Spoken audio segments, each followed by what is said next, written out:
Good morning friends, welcome back to my channel to new blog. Happy Saturday. আজকে খুব early মর্নিংয়ে মাসিও নিজে থেকে আসবে বলেছিল এবং আমিও উঠবো। 2-3 দিন ধরে চেষ্টা করে করে উঠছিও, আর আজকে আরও বেশি উঠতে হবে কারণ সব কিছু সেরে নিতে হবে তাড়াতাড়ি। হবে বাধ্যবাধকতা না, কিন্তু উঠবো। সেটা হচ্ছে আমার মামাতো বোন ভগ্নিপদ আসবে। এবারে ঘুরতে ঠিক না, 1-1.5 দিনে কি আর ঘোরা হয়? জাস্ট রাত কাটিয়ে পরের দিনই আবার সারাদিনে কাজ থেকে ওই ছেলেকে নেওটিয়া কলেজে যে পড়ে তারা একসাথে 5 জনে একটু মেসের কেন থাকবে। আমার যে পুরনো ফ্ল্যাটটা ভাড়া দেওয়া এখনও হয়নি, ওখানে ওই 20-25 দিনের বা 1 মাসের মতো থাকবে। যেহেতু মধ্যমগ্রামে একটা ইনস্টিটিউটের ট্রেনিং আছে, তো আমি বললাম ফাঁকা আছে ওখানে। মধ্যমগ্রামে আমাকে বলছিল, আমি না, ওখানে আমাদের কোনো ব্যাপার নেই, এইখানে থাকলে যদি ডেলি প্যাসেঞ্জারই করতে পারে তো যাবে। তো সেটা বলাতে ওরা রাজি হওয়াতে তো আজকে দিতে আসবে, আর কিছু গার্জেনও দিতে আসবে, ওদের দেখে টেকে যাবে। তো এই থাকবে ওরা, তার জন্য সকাল থেকে সমস্ত কাজ সেরে নিচ্ছি। ছেলের লেবু জলটা রেডি করলাম, চাও রেডি করলাম। এবার যাব গোপালের দিকে, মাসির সাথে একটু বকবক করছি, বোঝাচ্ছি। তো বিকেল গড়িয়ে সন্ধে হয়ে যাবে ওদের আস্তে আস্তে। তাও মামাতো বোনের ছেলেটা একটু পরে আসবে অন্য ট্রেনে, আর বোন ভগ্নিপদ পরে আগে চলে আসবে। ওই আর কি, সবই সন্ধেবেলা আস্তে আস্তে। আর পরের দিনকে আসবে ওই 4 জন, আরও যে 2 ছেলে 2 মেয়ে তারা পরে আসবে। তো কালকের ব্লগে সেটা দেখতে পাবেন। পুরোনো ফ্ল্যাটে পুরো পরিষ্কারও করিয়ে দিয়ে এসেছি। তো দেখতে থাকুন আজকের সারাদিন। ছেলে চলে এলো লেবু জল খেতে। ছুরি আজকে খুব সকাল সকাল যেহেতু উঠেছি, তা গোপাল তো 8:30-9টার মধ্যেই দিলে গোপাল খুশি হয়, কারণ ওই টাইমেই দিই। তো আজকে সকালের ভোগ দেখানো আর হলো না, দুপুরবেলার ভোগ লাগানোটাই দেখাবো আজকে।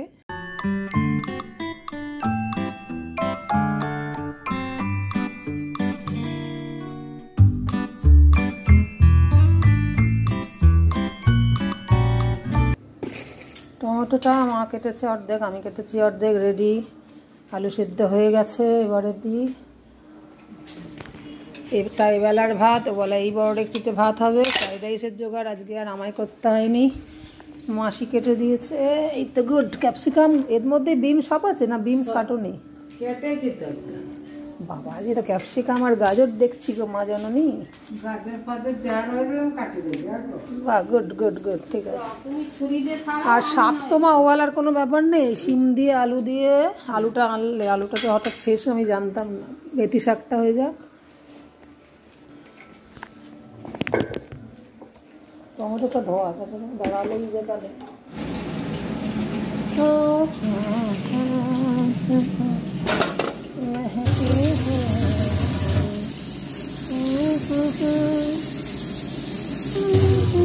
আজকে একবেলার তো লোকজন মানুষজনের জন্য, এগুলো তো বেশি জনের ব্যাপার না, তাই না? আদা ছাড়ালে কোথায়? ও হ্যাঁ,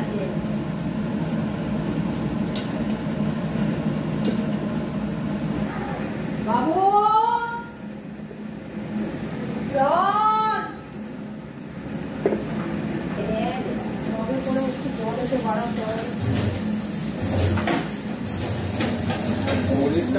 আমার তো গ্রেভি ছাড়া আলু খাবে একটা। তোমার কটা আলু দিয়েছি, ঠিক আছে? হ্যাঁ, তুমিও ডায়েট করছো? মৌখিক ডায়েট, আমাদের হচ্ছে মৌখিক ডায়েট। খাইয়ে দে।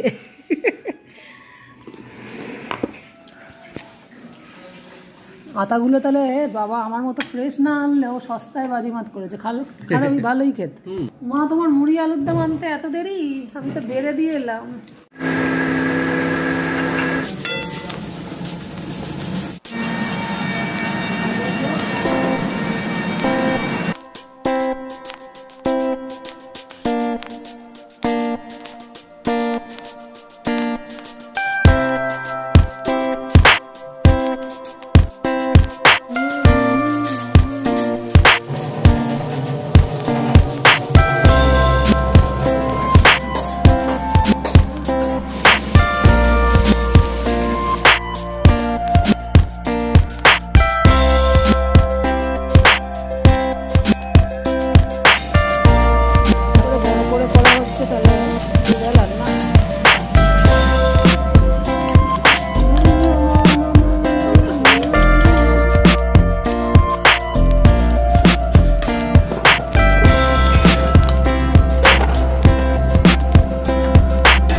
না নিজের দইয়ের ব্যবস্থা করতে? কিছু তো খায় না, এই দইটুকুই খায়, টক দই না এরকম। দারুণ হয়েছে বাবা।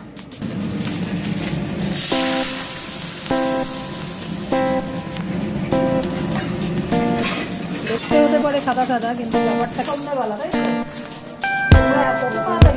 ঠিক গো। আমরা আগে এইসব খোলা মানে ডাটাগুলো ফেলে দিতাম। আমি এইখানে বিয়ে আসার পর শাশুড়ির মা থাকতো, দিদি শাশুড়ির কাছ দিয়ে এইসব শিখেছি বাবা। এগুলো সত্যি অনেক কাজে লাগে। শুধু পাতাটাই খেতাম না, বলো মা, ধনে পাতার হলো না, আতা ফাতাগুলো মনে হয় বাবু খেয়েছে, আমার মা এনশিওর খেয়ে নিয়েছে। আমি ভাই আর কি খাবো, শশা খাই।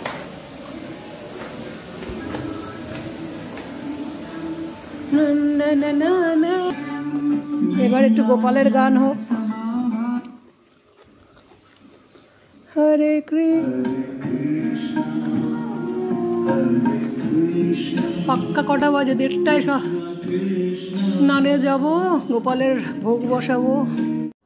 হরে কৃষ্ণ হরে কৃষ্ণ কৃষ্ণ গোবিন্দ হরে।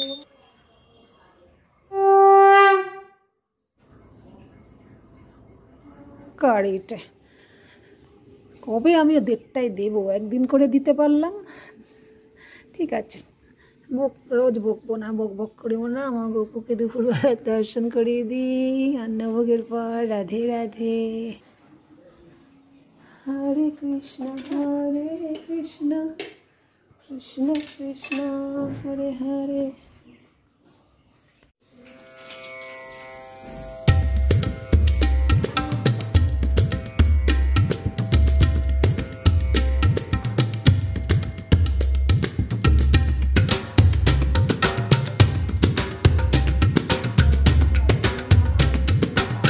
আরে এত দেরি কেন? হ্যাঁ চলো, বৃষ্টি তো দেরি। আর আমাকে কি বলেছিলি 4:30 বাজবে, এখন 6:05। আমি ধূপাতে আপ্যায়ন করছি, ট্রেন লেট হয়ে গেল। চলো এসো এসো। আমাকে কোথায় ট্রেনের সব গল্প শোনাবি না, নিজেই ভুলভালটা আমি বলছিস। আর মানব কখন? মানব তো একসাথে হওয়ার কথা। ও আমাকে কি ফোন ধরে বললো বলতো? ওই যে তোমার পিসিমা, ও বলেনি যে ঘুমিয়ে পড়েছে, জানিস? আমাকে বললো কি সব এক্সকিউজ দিল, আমি পরে আসছি মাসি। ভাগ্যিস আমি সন্ধ্যাটা আগে দিয়ে নিচ্ছিলাম, সব এসে গেছে ঠিক সময়, আমার কাজের সময় নেই। পেন্ডাম হচ্ছে এখন, জামাই পড়বে। আবার কি নিজের না ফোন করাবো না বাবা, হয়তো পরে করতাম। এখন আলাদা থাকে না, ও মা হ্যাঁ না, এটা এখন কোথায় দেবো? ওখানে না সন্ধ্যা এখন রেখে দে। আমি মনে হচ্ছে রাতের ভোগের বেলা ও সামনে রাখবো। ওই যে ওই ইঞ্জেকশনে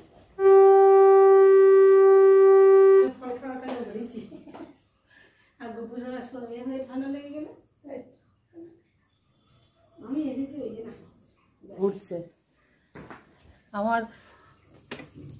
আমার সখী না, আমরা সবাইকেই সখী বলি না। আমার ছোটবেলার বোন সখী।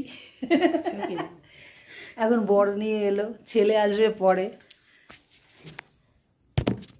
হ্যাঁ পারলে ক্যামেরাটা খুলে লাগিয়ে দিই, তারপর তুই জামা আসতে এখন অনেক দেরি। ওর ধোসাটা পরে আনলেই ভালো। কিন্তু এবার তোমরা তো 3 জনে একসাথে আসার কথা, আমাদেরও দোষ নেই। ওর ভাগ্যে তাহলে নরম ভাগ্য, আর আমার কিছু করার নেই। যার নরম খাওয়ার ভাগ্য সে নরমই খাওয়া।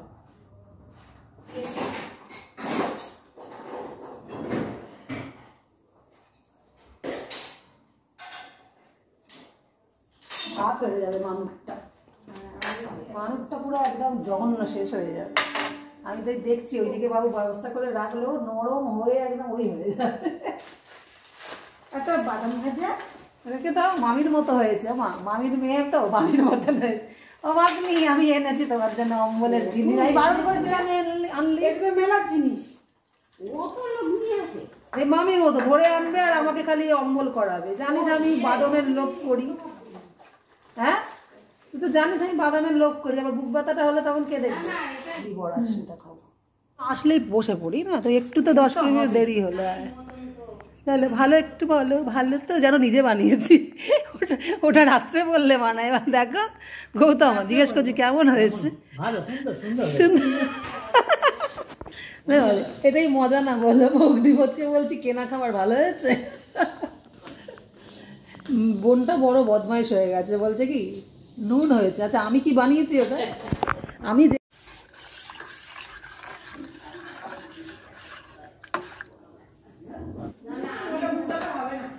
হ্যাঁ এটা বলছে আমি এত বাদাম ভালোবাসি, এই বাদাম খেতে গেলে পার্কে প্রেম করতে হয়, একটা দুটো করে খেতে হয় ছাড়িয়ে ছাড়িয়ে। আমার তো সে বয়স নেই, তুই একবার ছাড়িয়েই আনতে পারতিস। এত বাদাম ভালোবাসি। এইগুলো বলছে তেলে ভাজা তো নয়, তোর কিছু হবে না, মানে শুকনো খোলায়। আমার দেশের মুড়ি এনেছো কি এটা? এইটা কাজের কাজ করেছিস কেন? অনেক দূর যেতে হবে, নালে কিন্তু গালাগাল খাবি। কি ব্যাপার? একসাথে আসার কথা ছিল না? আগে উত্তর দেয়, উত্তর দেয় আগে। হ্যাঁ কি ওই এটাও আমাকে ঢপ দিয়েছে, আর মা বললো ঘুমাচ্ছিল। দেখেছিস কারোর কথা মিলছে না। তাহলে কিসে খাওয়ার দেরি? কিছু তো একটা অন্যায় ছিল, ওই বলা বারণ আছে, মুখ চোখ চাইছে। দেখেছিস এই ব্লগিং এ সব প্রমাণ রইল। না দেখ একসাথে আসার কথা ছিল, এটা কি নীতি হলো? আমি এবার গিয়ে এবার এই নরম নরম এই খাবে কি জানো, ধোসা খাবে। কি করে বল, কেনা জিনিস তোর একসাথে আসার কথা ছিল বল। চল খেতে দি চল। বিজয় হচ্ছে নাকি? বিজয় হচ্ছে মা, বিজয় হচ্ছে। আমাকেও করবি? না না না, মাসির মোজা পড়া দেখ, ছেঁড়া মোজা দেখা যাচ্ছে মাসি। তথাস্তু বেটা, আয়ুষ্মান ভব। বললাম বলতো দূর, আজকে গরম না ঠান্ডা কিছু বোঝা যাচ্ছে না।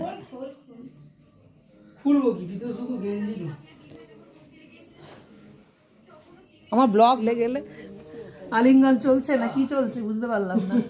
দেখা যাচ্ছে হয়ে গেল নাকি? আর একবার হয়ে যাক। এই রে ল্যাপটপ ভেঙে যাবে লাস্টে এদের। ফাইনাল ইয়ার আর এক বছর বড়, ওই জন্য বললো আলিঙ্গনটা আগে হয়ে যাক। বল তুই যেহেতু পড়াশোনার হিসেবে তোর ফাইনাল ইয়ার না, বল তারপরে যদি বেশি পাত্তা না হয় এই জন্য একটু আলিঙ্গন সেরে নিল। ও কি বলছে বলতো? বলে আমি একা আসবো ভাবলাম, তাই তো। আরে আনতে যেতে গেল বাচ্চাদের মতো, এটা মান সম্মান থাকলো বল? এটা মেশোর দোষ না। ঘুরেছি অনেকক্ষণ। কেন তুই তো বলেছি আমি না পেলে তোমাকে ফোন করবো, তিনটে এক জায়গাতে। মিউনিসিপ্যালিটি এতে কি বলে ক্যান্সার একটা হসপিটাল আছে, হ্যাঁ ও উল্টো দিকে গিয়েছিলাম। তারপর আবার বললো বাটা হসপিটাল তো এই দিকে। তো তুই কোন দিকে দেখালি বাবু মানুষকে? মানে ওই তো উল্টো দিকে চলে গেছে। ও হ্যাঁ ঠিকই বলেছে। কি বাজে ওয়েদার, এসে এখন ওর জামা ছাড়তে হবে তবে খেতে পারবে। 8:45 বাজে। জামা পরতে এত সময় নিয়ে নিল? ও রকমই দেরি করে বলে। এবারে তুই এলিও দেরিতে, তাহলে কোথাকার বললি? দার্জিলিং থেকে ছোট ছেলে এনে দিয়েছে। আরে বাবা, এখন ওরা রোজগার করে না, তাও দেখো ঠিক চয়েসটা দারুণ হয়েছে। এটা তো বড় ছেলে, ছোট ছেলে দেখ নিয়ে এসছে। বল সঙ্গে তো দুজনেই ছিল। দেখেছিস তোকে, তোর সামনে তোকে অপমান করছি। বাবু খা বাবা, আমি চলে যাচ্ছি। হ্যাঁ মচমচ আছে কি দেখ, আমার কিছু করার নেই কিন্তু।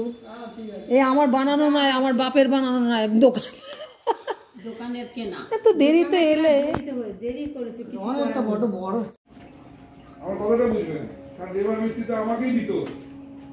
লেবার মিস্ত্রি তো আর অন্য কিছু বলতে আসবে না। লাইট অফ করা থাক, সিমেন্ট বালি তো আমাকেই দিতে হবে। তোমরা গল্প করছো করো, লাইট বেশি জ্বালি না। জ্বালি বেশি লাইটে রেস্ট করলে যেন আরাম হয় না। হলুদের কিভাবে ব্যবহার শেখাচ্ছে আমার থেকে 1 বছরের ছোট হয়ে আমাকে জ্ঞান দিচ্ছে।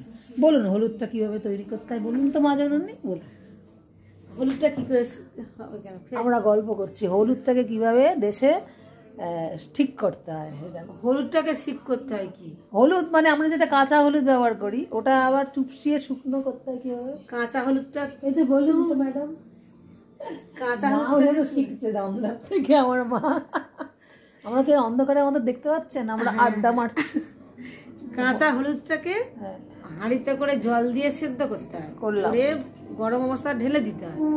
ঢালার পরে ওটাকে রোদে শুকনো করতে হয় 3-4 দিন। আচ্ছা, শুকনো করার পর ওটা ওর শুকনো হলুদ হলো, ওটাকেই ভাঙাতে হয়, মানে মেশিন দিয়ে ভাঙাতে হয়, তারপর রান্না। দেখলেন এই যেভাবে অরিজিনাল হলুদ বানাতে হয়। আমার মামা তো বোন আমার তন্দ্রা সখীর কাছ দিয়ে আমরা জানলাম।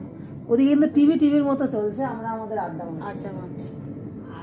লাইটটা জ্বালিনি বলে ভূতের মতোও লাগছে। SHRM ইনস্টিটিউট, তাই তো? ওটাই রোজ দৌড়াতে হবে। যা মেশোর কাছে যা, এই তন্দ্রা নিয়ে যেতে ওকে, ও ঠিক বলে দেবে কিসে করে কি। আর ট্রেনে হলে সুবিধা হয়, সেটাও জেনে নিস। রাত্রে থেকে জেনে রাখ, পরশুদিন থেকে তো যেতে হবে না। তোর নামবে হচ্ছে দুর্গানগর, তারপর বিরাটি, তারপর নিউ ব্যারাকপুর, তারপর বিশপপাড়া, তারপর নিউ ব্যারাকপুর, তারপর মধ্যমগ্রাম, 5খানা। মধ্যমগ্রাম স্টেশনে, তাই না? তো প্রথম দিনটা তোকে একটুখানি কষ্ট করতেই হবে। 30 মিনিট দেখাচ্ছে, দেখি তার আগের স্টপেজ।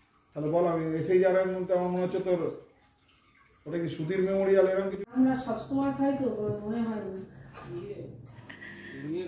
এমনিও তো নিয়ে যায় না। আজকে তুমি ঘুম চোখে আছো তো, হঠাৎ একটু ঠান্ডা ওয়েদার পেয়ে ল্যাপটপের উপর মুড়ি খেয়েছে এরকম ভাবে, চশমাটা ওরকম খুলে দিই এক সময়, আজকেও খুলেছি। ও কেন ঘুমছো? মোটামুটি না মিষ্টি হতো একটু? হ্যাঁ গো, কেমন হলো?